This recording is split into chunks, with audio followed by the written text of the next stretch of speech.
اما بعد فاعوذ باللہ من الشیطان الرجیم بسم اللہ الرحمن الرحیم قال رسول اللہ صلی اللہ علیہ وسلم خوتمہ بین نبوہ او کما قال علیہ الصلاۃ والسلام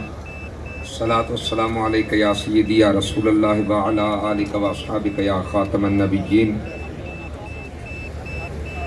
میرے نہایت ہی واجب الاحترام علماء کرام، سادات کرام، نہایت ہی واجب القدر صاحب صدر قبلہ قائد ملت اسلامیہ، اور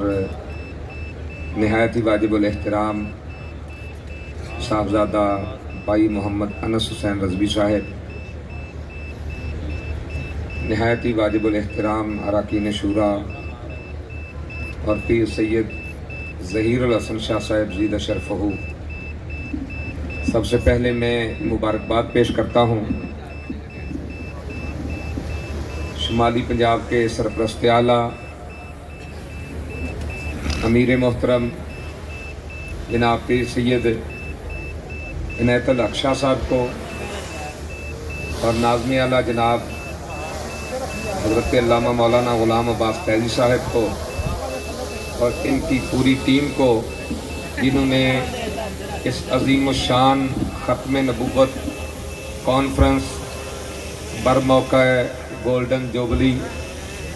انہوں نے یہ انتظام و اہتمام کیا۔ اللہ رب العزت برکتیں عطا فرمائے۔ ایک دو باتیں آپ سے کرنی ہیں کہ جب قبلہ نورانی صاحب رحمۃ اللہ علیہ نے قرارداد پر تمام اراکین سے سائن کروا لیے،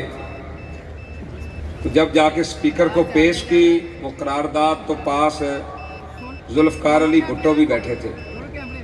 تو ذوالفقار علی بھٹو نے کہا کہ نورانی صاحب آپ نے ہمارے لیے مشکل کھڑی کر دی ہے۔ آپ نے فرمایا وہ کیسے؟ تو کہنے لگے جب علماء نے فتویٰ دے دیا تھا قادیانی کافر ہیں، بس بات ختم ہو گئی، تو اب لوگ یہ کہیں گے کہ پاکستان کی اسمبلی وہ ہے کہ جس میں اب یہ فیصلے ہو رہے ہیں کہ کون مسلمان ہے اور کون کافر ہے۔ آپ نے فرمایا یہ صرف مذہبی مسئلہ نہیں ہے، یہ سیاسی مسئلہ بھی ہے۔ تو بھٹو کہنے لگا کہ وہ کیسے؟ تو آپ نے فرمایا کہ اب تم وزیر اعظم ہو، اگر کوئی بندہ کسی اور جگہ پر اپنی کرسی رکھ لے اور کہے میں وزیر اعظم ہوں،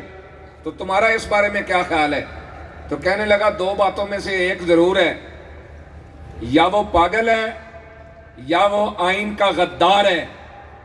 کیونکہ مجھے ارکان پارلیمنٹ نے چنا ہے۔ تو آپ فرمانے لگے پھر سوچ، تجھے اراکین پارلیمنٹ نے چنا ہے، تو جو تیرا انکار کرے وہ اپنی علیحدہ کرسی لگا کے اپنے آپ کو وزیر اعظم کہلائے، وہ آئین کا غدار ہے، اس کی سزا موت ہے، کہ جس کو اللہ رب العزت خود چنے اور جو اس کے ختم نبوت کے تاج کو ہاتھ ڈالنے کی کوشش کرے، پھر اس کی سزا کیا ہوگی؟ تو ذوالفقار علی بھٹو کہنے لگے ہاں میں آپ کی بات سمجھ گیا ہوں نورانی صاحب، میں بات سمجھ گیا، آپ قرارداد پیش کریں، ہمارے سارے لوگ آپ کی قرارداد کی حمایت کریں گے۔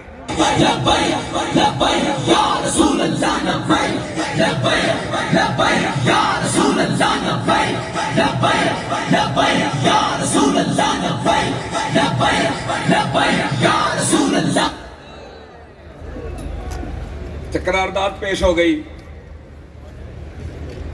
پاس بھی ہو گئی۔ ان کو اسی آج کے دن، ستمبر تھا، ہفتے کا دن تھا، 7 ستمبر ہفتے کا دن، ان کو کافر قرار دے دیا گیا۔ میں غور کر رہا تھا، دنیا میں بڑی بڑی تحریکیں اٹھیں، بڑی بڑی تنظیمیں بنی، اور جب کوئی مسئلہ ہوا، مسئلہ ہونے کے بعد بزرگ اٹھے، انہوں نے لوگوں کی ذہن سازی کی، لوگوں کو تیار کیا، تیار کر کے پھر میدان عمل میں آئے۔ جب اس مسئلے کا حل ہو گیا، وہ تحریکیں اور تنظیمیں خاموش ہو گئیں، لیکن اللہ رب العزت نے قبلہ امیر المجاہدین پر وہ کرم کیا تھا کہ آپ نے فتنہ اٹھنے سے پہلے ہی قوم کو تیار کروا دیا، اور ساتھ فرمایا کہ یہ بات سپیکروں تک نہیں رہنی۔ پھر آپ نے بھی دیکھا مسجدوں کی صفیں ٹوٹیں، ختم نبوت پر حملے ہوئے، ناموس رسالت پر حملے ہوئے، اور بابا جی نے فرمایا تھا آخر وجہ کیا ہے؟ ہر بار کبھی کلیریکل غلطی ہوتی ہے، کبھی جناب زبان لڑکھڑا جاتی ہے، ختم نبوت کے معاملے پر ہی ایسا کیوں ہوتا ہے؟ بابا جی وہ شخص ہیں تاریخ میں جنہوں نے فتنہ اٹھنے سے پہلے قوم کو تیار کر کے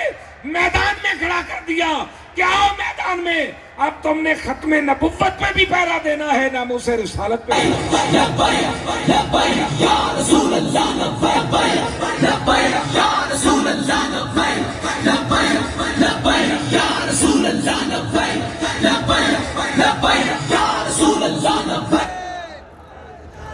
اور سادی جی گل ہے،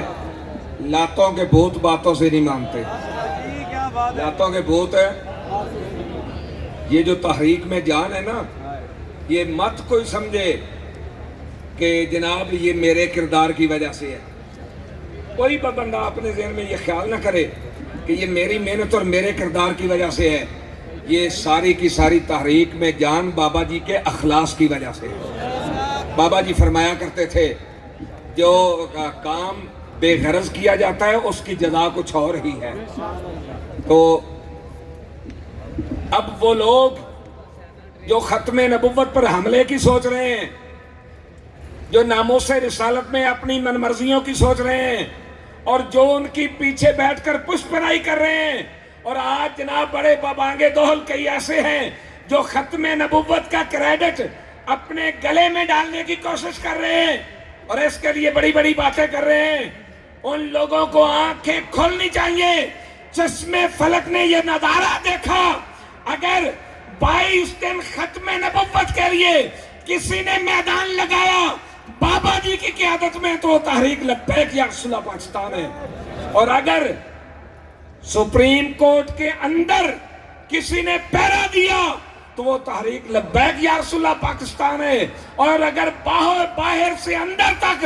تاجدار ختم نبوت کے نعروں کی آواز پہنچ رہی تھی، جس میں اندر بیٹھنے والا یوں لرزہ برمدام تھا، تو الحمدللہ یہ نعروں کی آواز بھی تحریک لبیک یا رسول اللہ پاکستان کی تھی۔